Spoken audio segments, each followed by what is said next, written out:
Live from Fargo and serving you on TV, online, and on the go. This is Valley News Live at 5. I look at the pictures and see the vehicle now. I'm like, wow, it was really bad, and it could have been a whole lot worse than it was.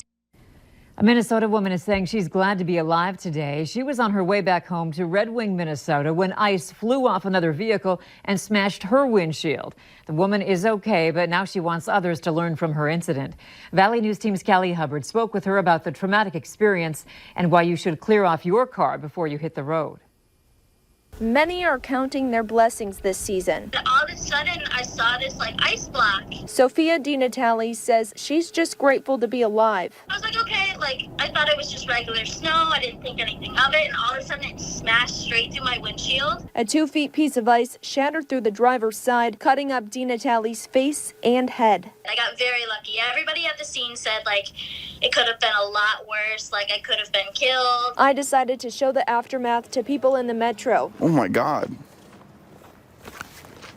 Is she okay? That's crazy. Many say rushing to get onto the road without checking isn't worth it. I just can't believe it did that much to damage to a windshield. It looks like a deer. Okay, maybe not a deer, but no, it does. I mean, it literally looks like an animal went through there. It's crazy. We just need to be more aware of the snow on our own vehicles and other people's vehicles to make sure we keep our distance if we see somebody who has a lot of snow in the back of their vehicle. Sophie just wants someone to learn from her story. Before you head out on the road, grab your car brush and double check to make sure no snow or ice is on your car. In Fargo, Callie Hubbard, Valley News Live. The Minnesota State Patrol tells us if snow happens to fly off your vehicle, you could be cited with at least a $100 fine, more if someone in another vehicle gets hurt. A student is recovering after an accidental discharge of a firearm on the campus of North Dakota State College of Science in Wahpeton. It happened Tuesday morning in the NDSCS College townhomes. Officials with the school say there is no threat to the college. The student isn't believed to have any major injuries. Authorities in Fargo say a missing 13-year-old boy has returned home safely. Officials say 13-year-old Christian Balderston was reported missing last night. Fargo police have confirmed with Valley News Live that he has since returned home, and they no longer need help from the public. That warm-up that we've been needing is just about here, but it could also bring some snow. Let's check in with Hutch and your No Wait weather to see how much we can expect. Hutch? Well, we do have some flakes that are showing up on radar, but a look at our Skycam showing things fairly quiet in the FM area right now. That radar does show snow showers pushing into the southern Red River Valley, but as we saw on the tower cam, not much reaching the ground. However, where you see the dark blues out near Devil's Lake and Minot, those snowflakes are indeed flying. Temperatures are warming single digits above zero to the west, still below zero in northwest portions of Minnesota, with wind chills still close to 20 or 25 below. We are going to expect a chance of snow, but it's well after the drive time as we head into the late night hours and even overnight hours. Now, some of us will pick up a few inches of shovel trouble, so that will add time to your morning commute. I'll have hour-by-hour details on where that snow is heading, how much you can expect to have to shovel or sweep, and we'll talk about some even warmer weather to close out the work week here in a moment. All right, thanks, Hutch.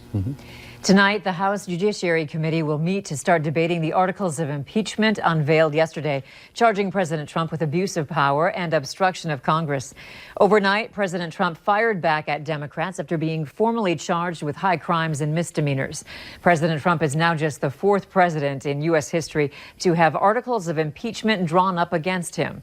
Representative Maxine Waters weighed in on where she stands ahead of the debate. The president has to make his own kind of defense. Unfortunately for him, he doesn't have any facts on his side, and he has to use process and any kind of excuse that he can make. Most think it's unlikely the GOP-led Senate would flip on the president, who has repeatedly expressed confidence in his Republican wall of support.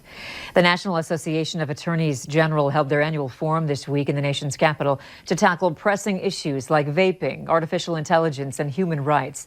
The three-day conference gives the AGs a chance to listen in and participate on panels on hot topics in politics. On the agenda are subjects like e-cigarettes, officer-involved shootings, and even Facebook policy and privacy. Attorney General Wayne Stensham says he's most passionate about North Dakota getting a settlement from opioid manufacturers and distributors. We have, 50 attorneys general, but then we have hundreds, even thousands of political subdivisions who are pursuing their own litigation. That makes it very, very difficult to reach a settlement with so many, because even if they do settle with the states, that still leaves thousands of lawsuits. The conference also included appearances from Speaker of the House Nancy Pelosi and Attorney General William Barr. The Fargo Parks District has released the names of the 5 finalists for its executive director position. Those 5 will now interview with the Fargo Park Board. Brian Brogan, Susan Faust, Dan Keys, Dave Leaker, and Jeremy Rogers were selected as the finalists. The search committee interviewed 8 candidates for the position between November 22nd and the 27th. Former director Joel Vettel resigned back in July. Have you heard about those honor flight trips of a lifetime but never felt like you'd be able to go? Well, it's looks like this year you're going to have a greater chance of making it to the nation's capital. The North Dakota and Minnesota honor flight said they're doing 3 flights in 2020. 2 of them usually fly out of Fargo, but the next one will be in Grand Forks.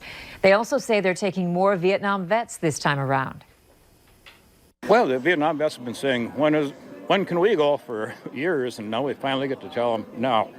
We've done all the World War II and Korea, not all, but we're getting caught up. So now it's your turn, and we honor your participation. If you're interested in going to Washington, D.C. with the honor flight, visit our website, valleynewslive.com.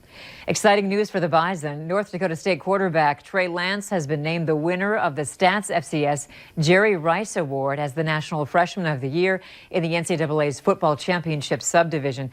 The 6'3", 221-pound redshirt freshman from Marshall, Minnesota, is also a top 4 finalist for the Stats FCS Walter Payton Award for the Offensive Player of the Year.